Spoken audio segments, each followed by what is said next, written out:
no idea what I was doing. I can't always rely on motivation. We're not going to feel our best every day. We're not going to want to go to the gym every day. You cannot pour from an empty cup. So you said to your friend that you were going to be at the gym at 5, so you go to the gym at 5. Very busy brain, and sometimes it can be really overwhelming at night.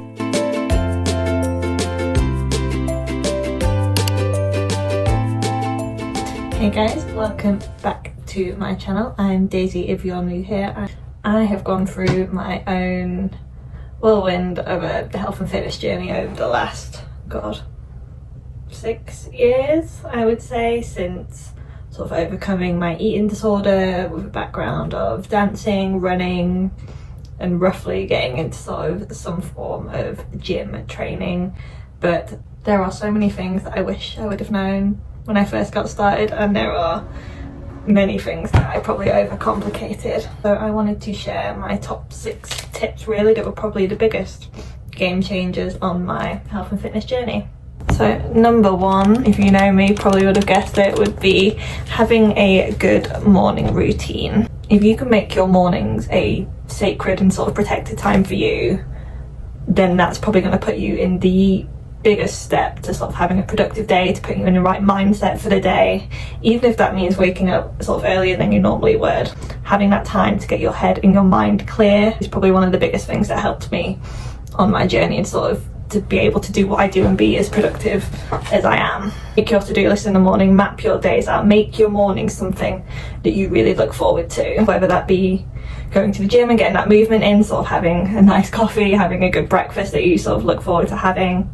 It really sets you up for success and sort of makes you want to be productive and sort of carry on the day as you started. So easy to wake up and spend an hour in bed scrolling on Instagram and sort of comparing yourself to other people and whatever negative spiral you can get into, and it really sets the tone for the day. I know I'm quite influenced by sort of what I see online, so I usually try and avoid my phone for about the first half an hour of waking up.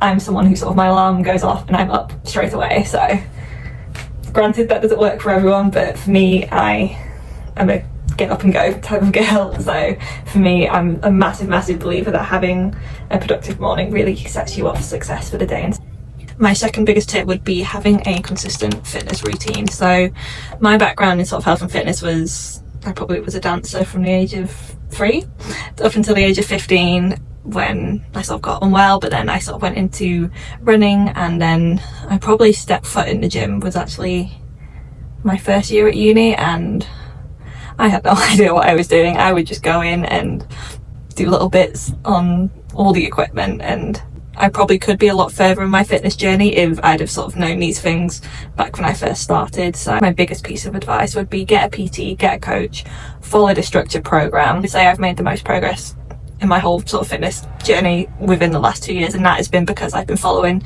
a structured program. I'm going into the gym knowing exactly what I'm doing that day. I know what I did on that weight last week, and I'm going in to sort of improve this week. So having that consistent program, or someone writing that program for you or running you through a session, is really going to make the most of your time sort of effective in the gym and make sure you're getting the most progress from the effort that you're putting in.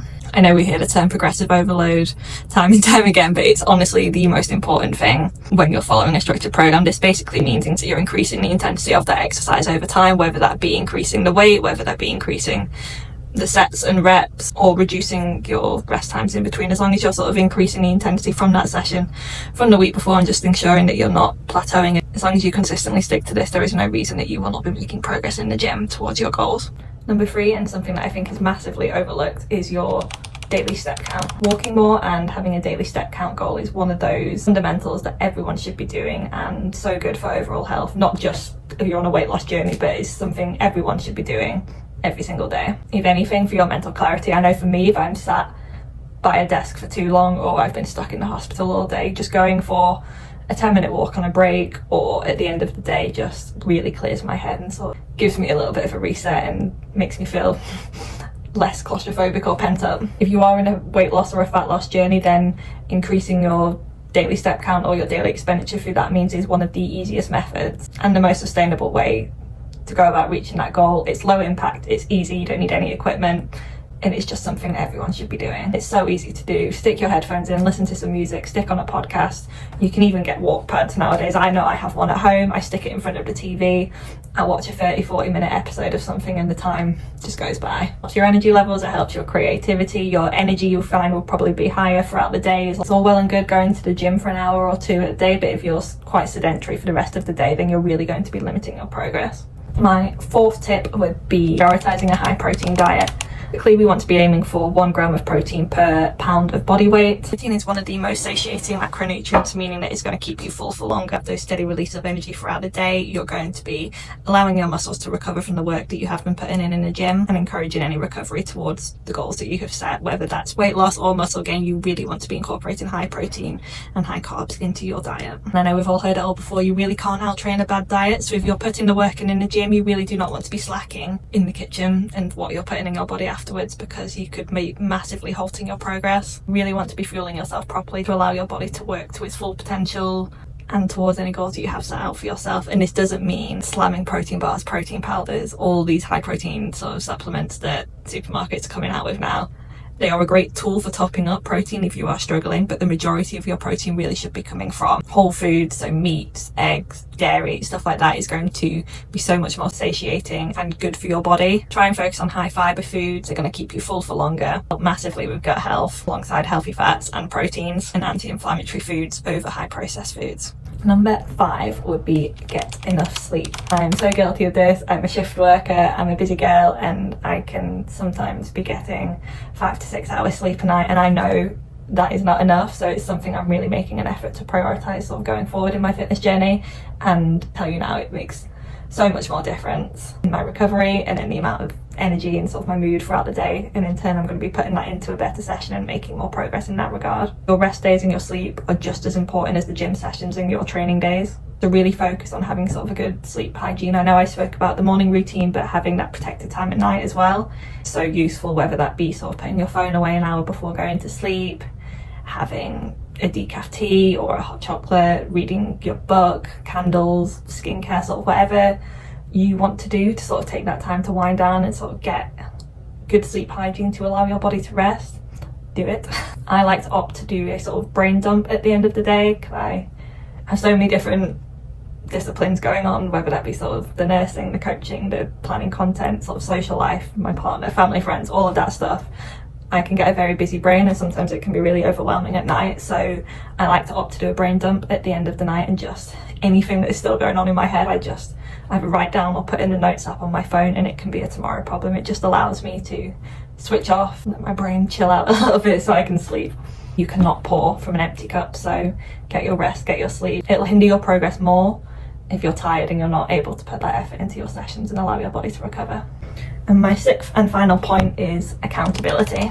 Whether that's a friend who's quite knowledgeable or on their own fitness journey, or whether it's a coach or a PT, having that person to hold you accountable and keep you going can be so beneficial. They're there to guide you, give you knowledge, make sure you're showing up when you say you're going to show up. It can be a massive help, because can't always rely on motivation. We're not going to feel our best every day, we're not going to want to go to the gym every day, but it's about showing up when you said you were going to show up and putting in the work to achieve the goals that you were wanting to achieve. It can be so helpful just having that person keeping you on track, giving you that structure, or just giving you that boost, or even if it's something superficial like not wanting to let your friend down. You said to your friend that you were going to be at the gym at 5, so you go to the gym at 5. Me, I'm really lucky that my partner is just as much on his own fitness journey and into the gym as I am, and he understands sort of how much time and effort and discipline it takes. We can really cheer each other on sort of along that whole journey. If one of us isn't feeling it as much, then the other one is there to sort of be like, no, come on, you said you were going to do this, we've got goals to hit, let's go.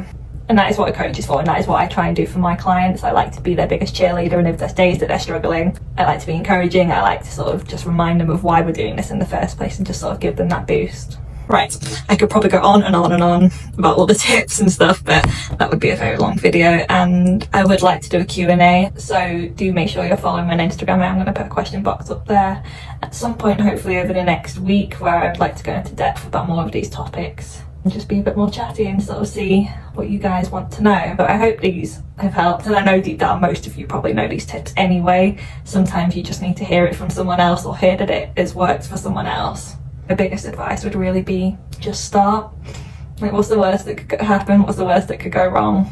You've just got to remember it's more of a health journey and a lifestyle choice than a quick fix. If you would like to work with me as a coach, I will pop the link in the bio that you can inquire through, or just drop me a follow on socials and we can sort of have a chat about what your goals are, even just to see if we're the right fit. I hope you guys found this helpful, and I will see you in the next one.